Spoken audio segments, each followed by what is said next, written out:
merveilleuse aussi avec le ministère de Moïse et de Josué et le ministère de frère Branham et le ministère qui maintenant se déroule.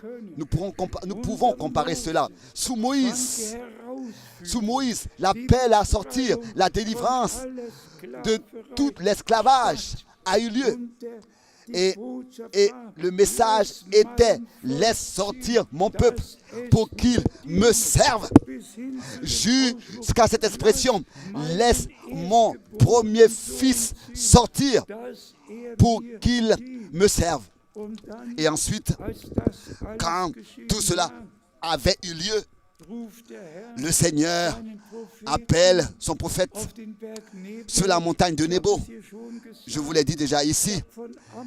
De Amman, j'ai pris un taxi. Je suis allé sur la montagne de Nebo. À droite devant moi, j'ai vu Jéricho. Devant moi, tout droit, j'ai vu Jérusalem. De la montagne de Nebo, on pouvait bien voir ça. Dieu a pris son serviteur sur la montagne de Nebo. Et Moïse pouvait voir le pays de la promesse. Mais sous Josué, c'est seulement plus tard sous Josué que l'introduction d'entrer dans la réalité de tout ce que Dieu avait promis du temps de Moïse a eu lieu. L'arche de l'alliance contenant la parole révélée à Moïse a été portée du temps de Josué sur l'épaule des sacrificateurs. Et c'est ainsi qu'ils sont allés au Jourdain. Et le Jourdain s'est divisé. La parole de Dieu a été portée par les Lévites et elle était dans l'arche de l'alliance. De la même manière, c'est encore aujourd'hui la même chose.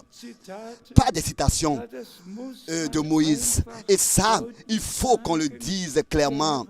Le Seigneur ne m'a pas parlé et ne m'a pas dit, je vais t'envoyer de ville en ville pour prêcher des citations du prophète. Non, il m'a dit, je t'enverrai de ville en ville pour prêcher ma parole. Et toutes les citations, nous les avons dans la crainte de Dieu, placées bibliquement dans la Bible. Et il n'y a aucune contradiction entre ce que frère Branham a enseigné et entre ce que les Saintes Écritures nous enseignent et nous ont transmis. Une harmonie divine existe. Et je vous demande, qu'est-ce que frère Branham a dit sur les 7 tonnerres? Rien dit, presque rien du tout, rien du tout. Il n'y a même pas d'enseignement sur les 7 tonnerres. Ça n'existe même pas. Mais et malgré tout, combien d'enseignements de 7 tonnerres on a aujourd'hui? Non, c'est de la séduction, c'est du mensonge, c'est de la tromperie qui est faite aujourd'hui. Et c'est pour cette raison qu'il faut que cela soit dit clairement. Sous Moïse, l'exode, et sous Josué, l'introduction dans le pays.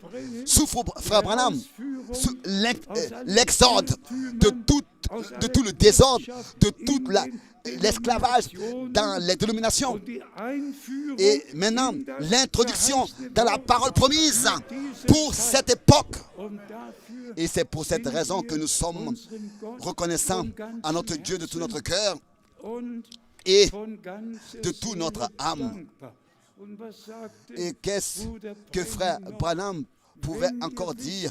Si vous voulez savoir à quelle heure il est, regardez votre montre. Si vous voulez savoir quel jour c'est, regardez le calendrier.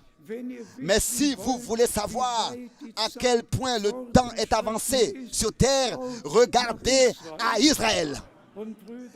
Et mes bien-aimés frères et sœurs, remercions le Seigneur. Et ça, je le dis encore une fois, les deux choses vont parallèlement. Mais durant tous ces temps, particulièrement de 1948, alors que l'État d'Israël avait été fondé, et Ben Gurion avait fait cette déclaration que le fondement de l'État d'Israël a eu lieu.